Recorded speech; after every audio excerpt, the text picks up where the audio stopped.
Previously, on The Secret Sits, we began exploring the murders of Don Henry and Kevin Ives, the boys on the tracks. This case set off some of the craziest investigations and conspiracies in Arkansas history. The story only gets crazier from here. Are you ready? Here we go.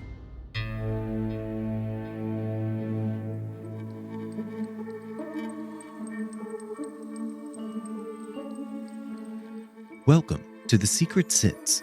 I'm your host, John Dodson. Join us every Thursday as we uncover the secrets behind the world's most fascinating true crime cases.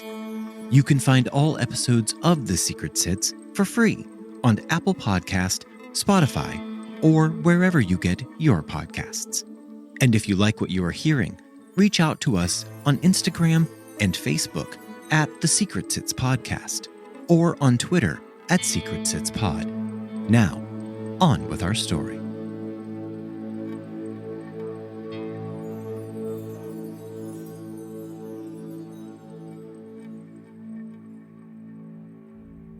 At the end of our last episode, we had just finished talking about the murder of Keith McCaskill, which was a strange murder scene, a murder that has never been solved. And the strange happenings around this case just keep going from here.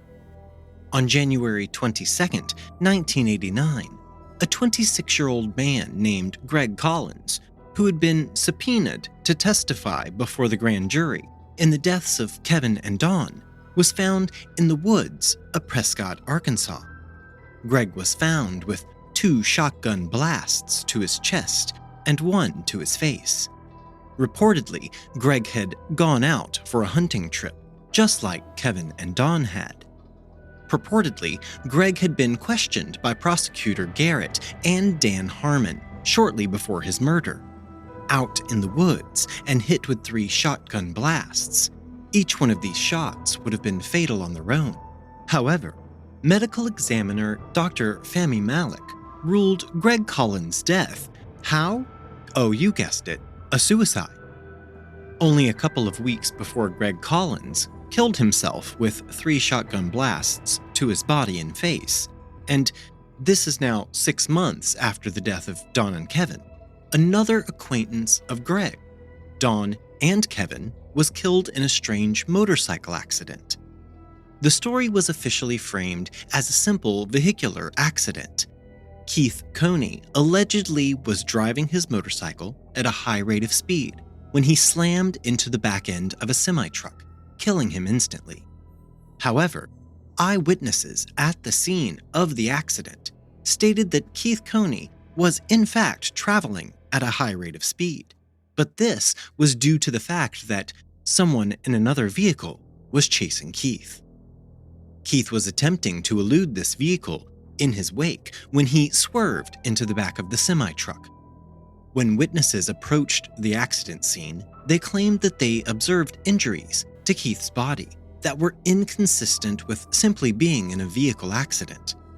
These witnesses said that they saw that Keith's throat was slashed, and he had other injuries that were obviously not from this accident. The medical examiner should have been in charge of performing an autopsy in this case. However, there was never an autopsy performed on Keith Coney. As I previously stated, Keith was an acquaintance of both Don Henry and Kevin Ives. Keith told his mother that he knew information about Don and Kevin's deaths, but he refused to give her the details. Keith told his father and some of his close friends that he had been out with Kevin and Don on the night they died. He then also told his father that while the 3 boys were out, they were approached by a police car with 2 law enforcement officers inside of the vehicle. Keith claimed that he fled the scene on his motorcycle and did not witness Kevin and Don's deaths, but he does believe that their deaths were at the hands of these 2 mysterious officers. Another death close to this case is that of Daniel Booney Bearden. Booney, as he was known, had been missing since July of 1988. and they received a tip in March of 1989 that Booney was buried in a remote location near the Arkansas River. Based on this tip, there was a search conducted. During this search, a piece of clothing identified as having belonged to Booney was located. But this would be the only clue found, and Booney's body was never found nor recovered. Evidently, Booney was tied to drug trafficking in the area, and he had been subpoenaed to appear before the grand jury in Don and Kevin's case. It is widely believed that Booney was murdered, but his body has never been located. And we're going to keep going because this case is just a crazy mess. In April of 1989, a 21-year-old man named Jeffrey Edward Rhodes, also a reported drug dealer, informed his mother that he was in fear for his life.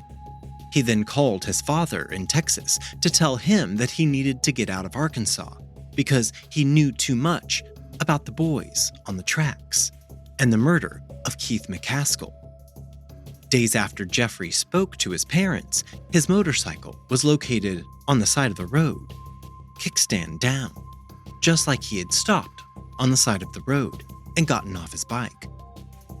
A week after his bike was located, his body was also located in a trash dumpster in Benton, Arkansas.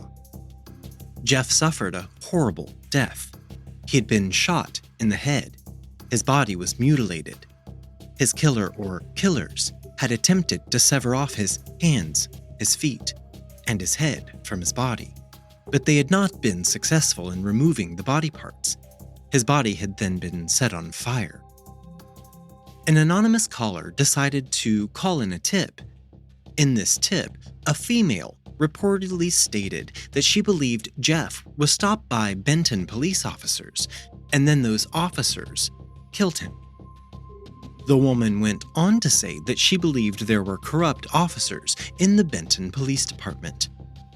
In the days before Don Henry and Kevin Ives were murdered, Don had purchased a dime bag of weed from Jeff, and Don told Jeff that he knew the ultimate dealer in Little Rock, Arkansas.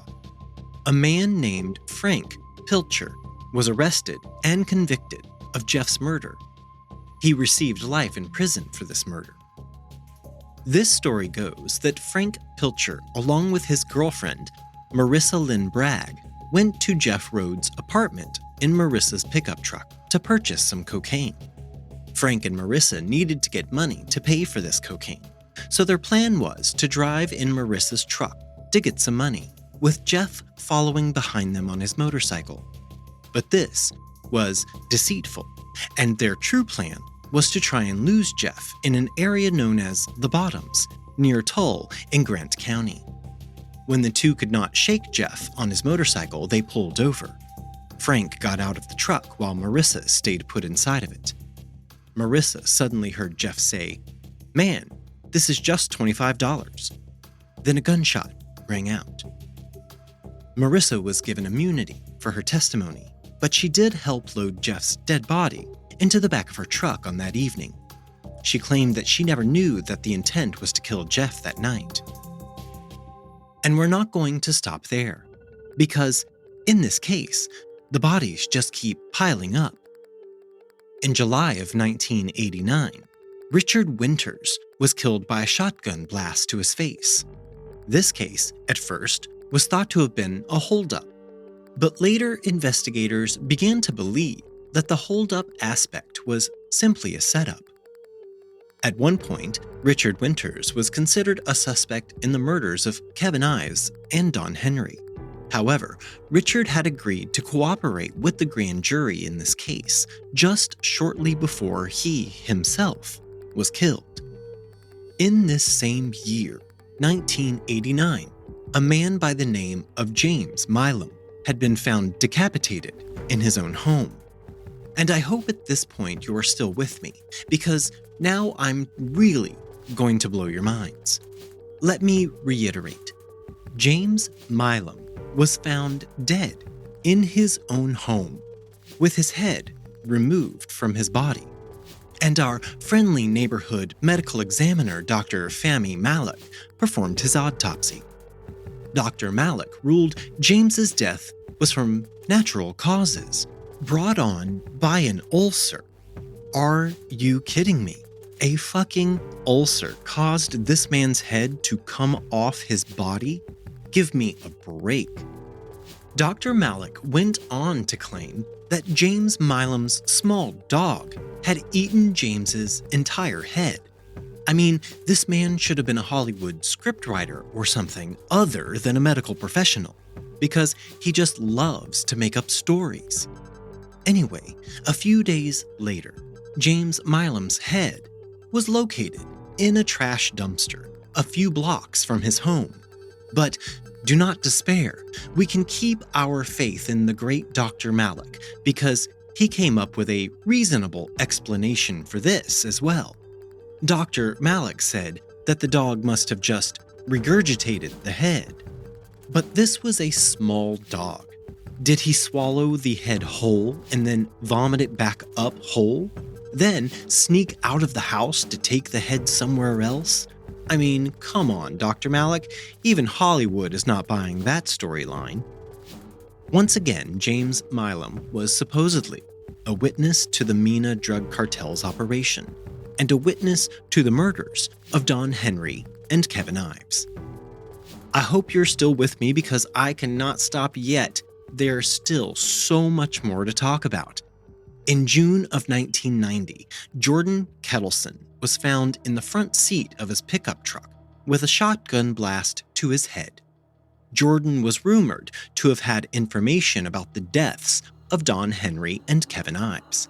He was also implicated in the murder of Keith McCaskill. Before the police could investigate his murder, if they were going to investigate his murder at all, and before Dr. Malik had a chance to perform an autopsy, his body was cremated. In March of 1990, a deputy prosecutor named Gene Duffy is asked to head up a new drug task force. This task force is going to be used to investigate drug trafficking across several counties, including Saline County. But this new drug task force is not without its own roadblocks. On day one of this newly formed task force, Gene's boss, prosecutor Gary Arnold, shows up in her office, and he tells Gene that she is not allowed to use this task force to investigate any public officials, which to me indicates that there are definitely public officials involved in drug trafficking. Gene was not very concerned about this directive at first because so far, on day one, she had no indications that any public officials were involved in the drug trafficking problem in her area. Soon into Gene's task force infancy, however, Gene does find that there are several public officials involved in the local drug trade. One of these officials is none other than Dan Harmon. As Gene begins to investigate Dan, she speaks to one of Dan's ex-girlfriends named Charlene Wilson. Charlene tells Gene that Dan is heavily involved in the sale and distribution of cocaine. She told Gene that he always had some of the drug on him, and she had witnessed Dan on many occasions making transactions himself. Because Gene had been explicitly instructed not to investigate public officials, this brought her investigation to a screeching halt. She could not include this information about Dan in her report, or her boss would know that she had gone rogue and that she was not following his instructions. But then Gene had a thought. What if the reason she had been instructed to not investigate public officials was because her boss already knew that there were public officials involved? Maybe her boss was even involved himself. So instead of reporting her findings directly to her boss, Gene chose to go to the assistant U.S. attorney, Bob Govar, with her findings. Bob is currently running an investigation looking into public corruption in Saline County. When she speaks with Bob about her findings, Bob tells Gene that both Dan Harmon and Richard Garrett had both come up in his investigation as well. Somehow, Dan Harmon finds out about Gene's investigation, and then suddenly press articles began coming out accusing Jean of all kinds of wrongdoing, including embezzlement and making wrongful arrests. Jean could not believe what was happening, but she kept on performing her investigation. She knew that these articles were all fabrications, but how could she prove that? Jean ended up being fired due to the bad press surrounding her. After she was fired, 5 of her 7 investigators quit in protest of her termination. Dan Harmon then called for a grand jury to begin investigating Jean, and she is subpoenaed to testify before the grand jury. But Jean's gut told her not to show up at this grand jury hearing. Because she failed to show up at the hearing, a federal warrant is issued for her arrest. After this warrant is issued, Jean receives a strange call from her mother. On this call, Jean's mother tells Jean that a friend who works for the police overheard a conversation. And in this conversation, it was said that after Jean is arrested, she is going to be killed while being held in jail. Jean fled the area, and eventually Jean and her husband and their children all fled the state.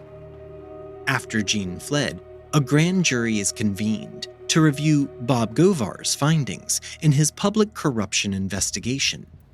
Bizarrely, before the grand jury has heard everything discovered in this case, they are all dismissed, and all public officials are cleared of any wrongdoing. Bob Govar then resigned in protest over this outlandish action by the court. In June of 1995, another witness for the Henry Ives grand jury was found dead. Mike Samples had been shot to death. Mike was involved in retrieving drugs from the airplane drops performed by the cartel. Authorities have denied that Mike's murder had any connection to the murders of the boys on the tracks. Almost all of these horrific deaths, Greg Collins, Daniel Booney Bearden, James Milam, Jordan Kettleson, and Mike Samples remain unsolved to this day. On the night of August 22nd, into the morning of the 23rd, when Dawn and Kevin were killed, someone was sitting in a convenience store parking lot. We will call this witness Jerry. Jerry came forward to tell his story of that night, and it went a little something like this. Jerry was sitting in a convenience store parking lot when he saw 3 teenage boys hanging out by the store. One of these boys was on a motorcycle.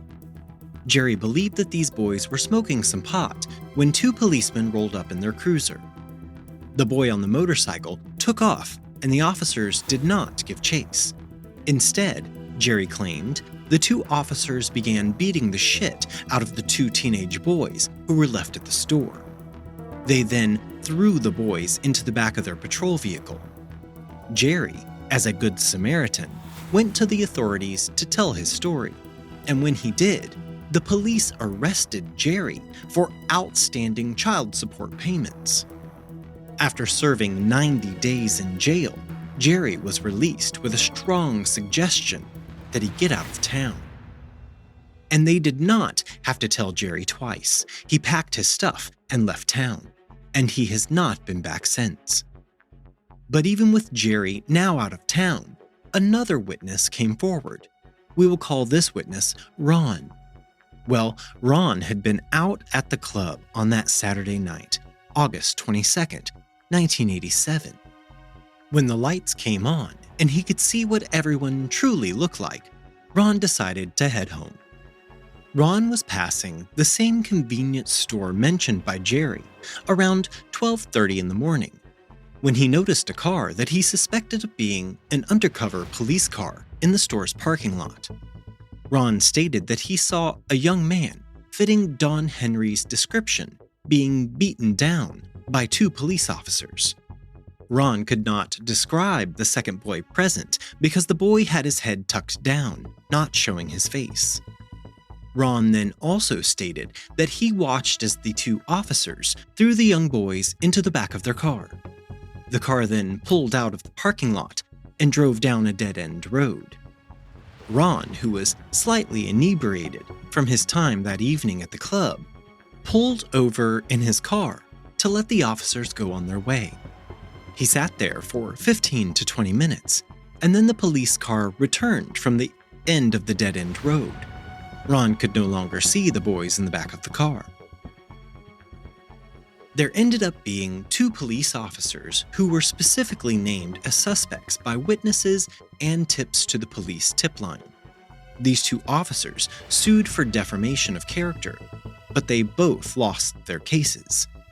One of these officers was later convicted of drug charges and was sent to prison. The other officer ended up becoming a police chief and the head of a narcotics division. On September 10, 1991, our good friend Dr. Fahmy Malak resigned from his position as the medical examiner for Arkansas. He had held this position now for 12 years. Dr. Malak made years of questionable decisions, as we have talked about today.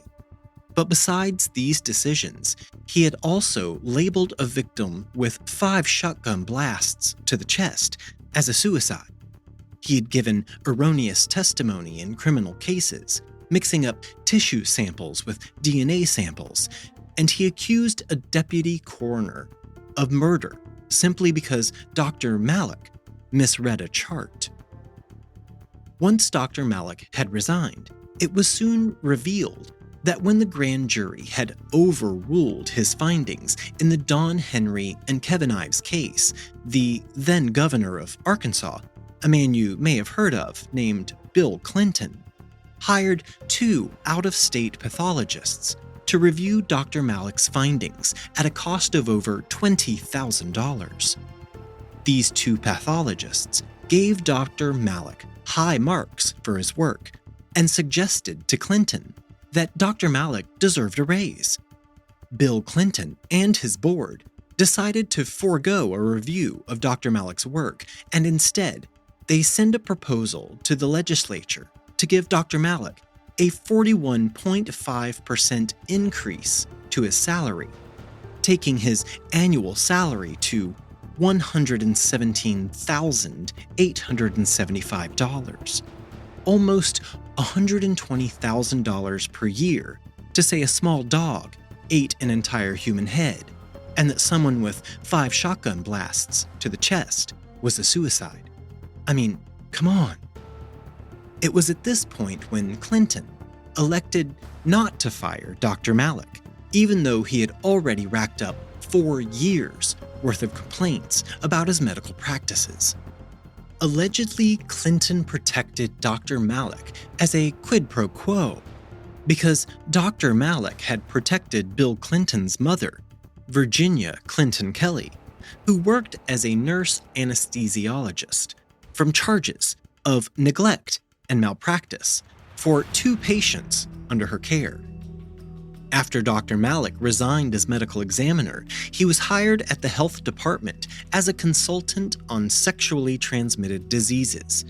In this job, he was paid $70,000 per year.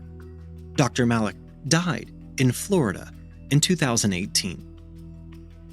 35 years have now passed since the boys on the tracks were killed, and the case remains unsolved. Rumors continue to circulate, and to many, law enforcement appear uninterested in ever solving this decades-old case. Books have been written on this case. Newspaper and magazine articles have come and gone, noting many aspects of this case, and still, nothing. Attorney Dan Harmon, who we have discussed a lot in this case, ran into legal troubles of his own. In March 1990, he was reportedly linked to illegal drug activity himself. In June of 1991, U.S. Attorney Chuck Banks held a press conference to publicly clear Dan and other officials from Saline County, who all had drug-related misconduct charges. Again, this case has a lot of rumors surrounding it, and one rumor pertaining to this was that Chuck Banks had been blackmailed into shutting down the case on Dan Harmon because Dan possessed tapes of Banks having sexual escapades with known sex workers. Several months after Banks held his press conference, he received a nomination for a federal judgeship by then-President George Bush. However, when Bill Clinton won the presidency over George Bush, all of Bush's judge nominations were thrown out. In 1993, Linda Ives, Kevin Ives' mother, was contacted by a young man who was only 12 years old at the time of Kevin's murder. This man told Linda that he had been out that evening with some friends. They had been out at the train tracks when they saw some lights coming, so they ran and hid in some bushes. This man claimed that he saw Dan Harmon that night out on the tracks and that Dan was involved in her son's murder. Dan was personally known to this man because Dan had, at one point, dated his mother. This man passed 2 polygraphs while relaying this information, but the police put very little faith in his version of events. Despite this, the man was placed into the Witness Protection Program. And if we are all taking stock at this point, about half of this small town either claimed they were out on these tracks that night, or they saw others out on the tracks that night. Also, in 1993, a woman named Charlene Wilson, you know this name because she is an ex-girlfriend of Dan Harmon. Anyway, she came forward and also accused Dan Harmon of the murders of Don Henry and Kevin Ives. Charlene claimed that Dan Harmon, Keith McCaskill, and another man named Larry Rochelle were all involved in the 2 boys' deaths. Charlene vehemently believed that Don and Kevin went looking for the drug drop point, and they got caught.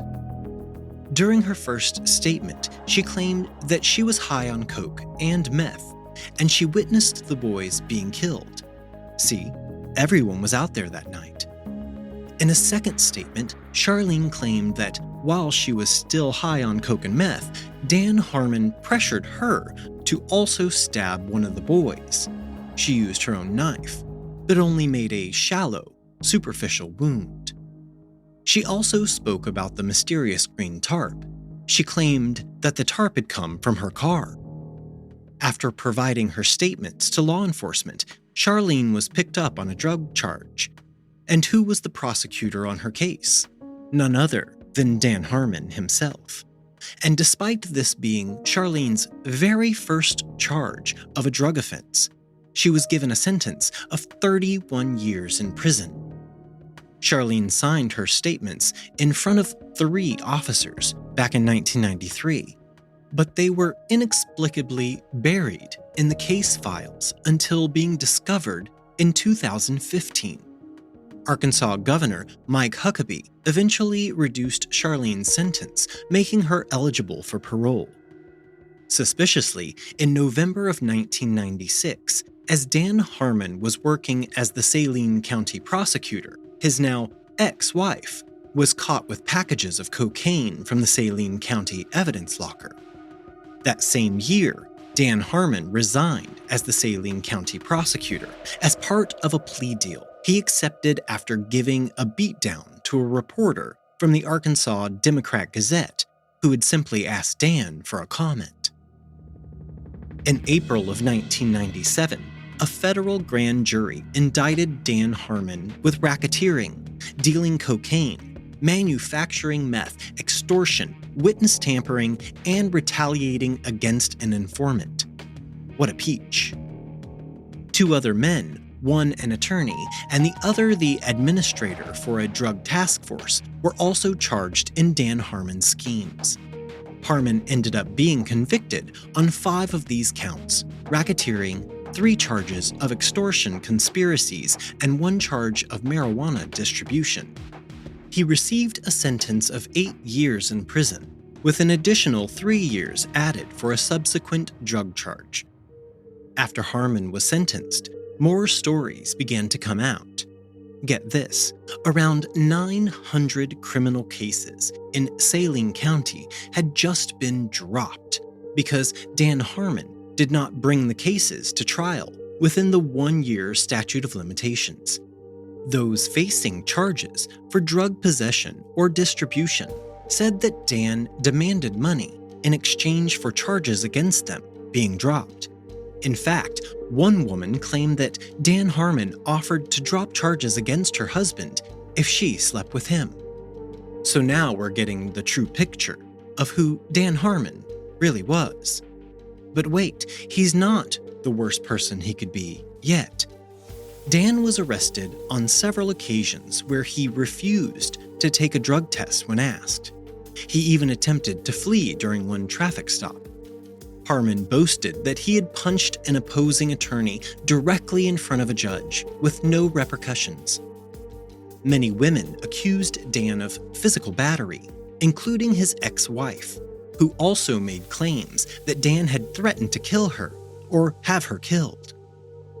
Dan Harmon was like Teflon. Nothing would stick.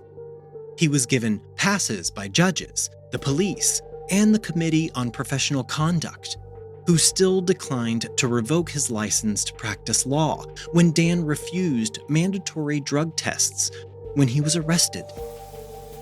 Finally, in 1999, the Arkansas Supreme Court disbarred Dan Harmon, so he could never practice law again. He was released from prison in 2006 after assisting prosecutors with a murder conspiracy case. But even with all of the mud in the Arkansas River on his face, in 2008, Dan Harmon was once again working for Saline County, organizing files for the Circuit County Clerk's Office. Just 2 years later, however, in February of 2010, Dan was once again charged with selling morphine and hydrocodone next to a school. Classy forever, Dan. The prosecutor for this case did not have much to go on, and the case was very weak. Because of this, Dan Harmon was ultimately acquitted of these charges. In 2016, Linda Ives filed a civil suit citing a FOIA, or Freedom of Information Act, violation. This suit was brought against several agencies, including the CIA, FBI, and the Bryant Police Department. Miss Ives alleged a vast cover-up of her son's death. In November of 2017, around 1 year after bringing the suit, a federal judge ordered 3 defendants in the suit: the Executive Office of the U.S. Attorneys, the Drug Enforcement Administration, and the Department of Homeland Security, to turn over their documents for private review, unredacted. This same judge then dismissed several agencies from the suit, including the CIA and the U.S. State Department, the FBI, the Arkansas State Police, and the Saline County Sheriff's Department, including the Bryant Police Department. This suit was fully dismissed in 2019. As if there have not been enough strange twists, here is another. In February of 2018, a former professional wrestler with the World Wrestling Federation, now the WWE, named Billy Jack Haynes, recorded and released a video in which he claimed that while providing security for a drug trafficking drop in August of 1987, he personally witnessed the murders of Kevin Ives and Don Henry. You see, even professional wrestlers were out there on those tracks that night. Billy Jack named 6 other individuals who were at the scene that evening, including 3 police officers, 2 attorneys or politicians, and a bouncer from a local club. Billy Jack made claims that the corruption in the state went all the way to the top. After all of the ups and downs in this case, after so many people have been murdered, disappeared, or have gone to jail, the strange links to this case still continue. On August 21st, 1989, Almost 2 years to the day after the murders of Don Henry and Kevin Ives, a 17-year-old boy in Picayune, Mississippi, named Norman Ladner, also had a mysterious death with a lot of similar circumstances. On the afternoon of August 21st, 1989, 17-year-old Norman Ladner left his family's country store to go hunting around their farm, a vast 122-acre farm that Norman knew inside and out. Norman was a popular high school student known for his kindness, who loved the outdoors. When he didn't return for dinner at around 7 p.m., his parents became worried. They began searching around their property, and his father enlisted the help of some local friends. Shortly before 10 p.m., Norman was found. Sadly, Norman was no longer alive, and he had been found by his own father, something no parent should have to endure. The Pearl River County Sheriff's Department arrived around 10 p.m. and roped off the area. Before any real investigation had begun, Pearl River County Sheriff Lawrence Lumpkin said from the start that he did not believe a crime had occurred. He said that he ruled it out because he saw nothing that supported a crime. He believed that Norman had been in a tree and had fallen, causing the gun to discharge, accidentally shooting himself in the head. Then, Sheriff Lumpkin speculated that Norman had gone to an area that he felt comfortable in, and for reasons unknown, decided to take his own life.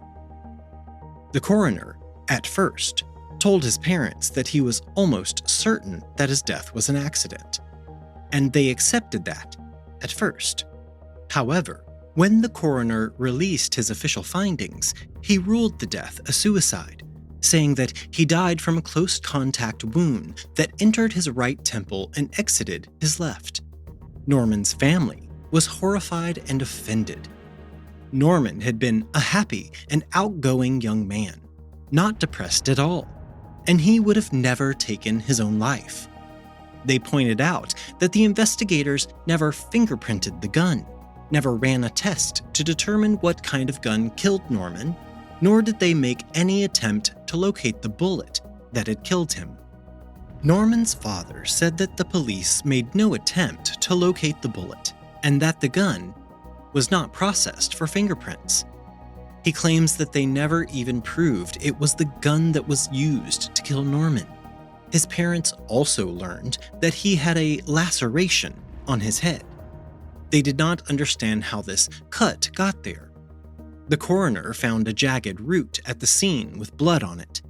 He opined that it was this root that had caused the laceration. His father could not understand that, because he would have had to have fallen backwards when he was shot. The injuries would not match up. His parents then had to go through the difficult task of looking through the blood and tissue at the crime scene themselves in an attempt to find the bullet. And just for a moment, try to imagine that. Parents had to sift through their own deceased child's brain matter just to perform an actual investigation into his death. Norman's father found the bullet in the dirt below where Norman's head had laid, and he noticed blood and hair on the bullet. This bullet was also not the correct size for the rifle Norman was using. The authorities, however, did not believe that this was the bullet that killed Norman because it was inconsistent with the coroner's rulings. Not inconsistent with the firearm, not inconsistent with the angle of the gunshot, simply inconsistent with the coroner's ruling. Norman's family believes that the trajectory suggests that he was laying on his side, on the ground, when he was shot. The state's ballistics experts said they could not determine if the bullet found was fired from Norman's rifle. When the expert returned the bullet to his parents, they realized that it was a completely different bullet from the one that they had given to the expert. This new bullet would not even fire from Norman's rifle.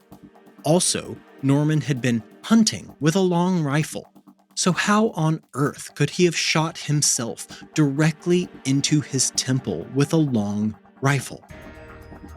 3 weeks after Norman's death, his parents went to the coroner's office to question him about the ruling. According to Norman's mother, on one of the Ladner's trips to the coroner's office to question his ruling, she was approached by a stranger who told her not to open this case up. He told her that she had other children to raise, and for her own good, she should raise those children, and that she would never find the person who killed Norman. This unknown man disappeared before Norman Sr. could locate him. Her husband decided to return to the site, and while there, he found a strange radio-like device hanging from a tree about 300 feet away from where his son's body had been found. State authorities did not believe that this was important to the case. However, he brought it to a former DEA agent who told him that this kind of radio was used by drug smugglers to send a low-range signal to aircrafts. This was so the plane could pinpoint a drop spot to drop the drugs.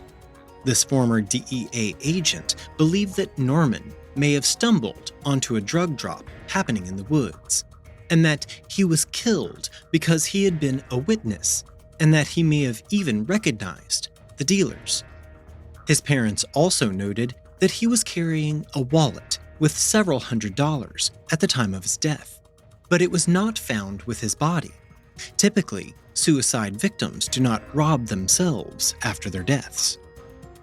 Authorities do not believe that drugs were involved in Norman's death, and that it was a suicide. His parents refuse to believe that he committed suicide. They are still hoping for the truth in his case. Sheriff Lawrence Lumpkin was later charged with dogfighting and other illegal activities.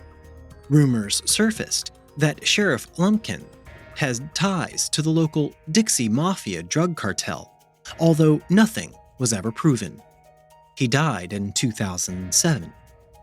Norman Sr. died in 2003.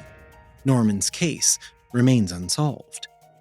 On October 23, 2018, Richard Garrett passed away at the age of 72. On June 3, 2021, Linda Ives passed away at the age of 71.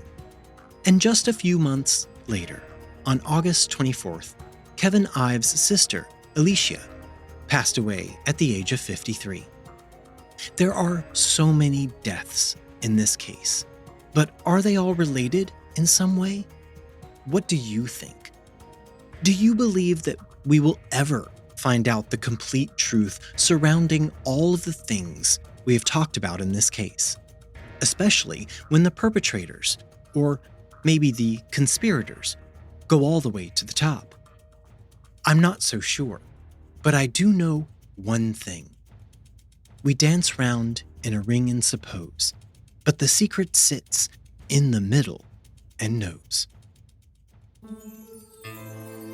The Secret Sits podcast is researched and written by me, John Dodson. Audio engineering by Gabriel Dodson. Original logo artwork provided by Tony Lay.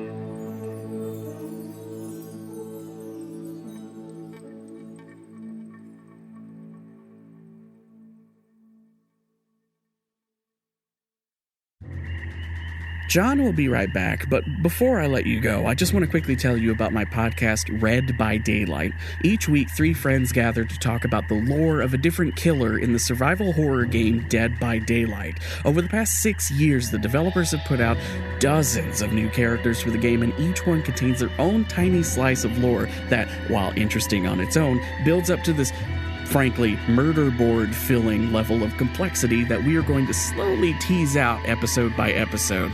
If that sounds interesting at all, please consider checking us out on your favorite podcasting app by searching Read by Daylight. That's READ by Daylight, or by going to readbydaylight.net.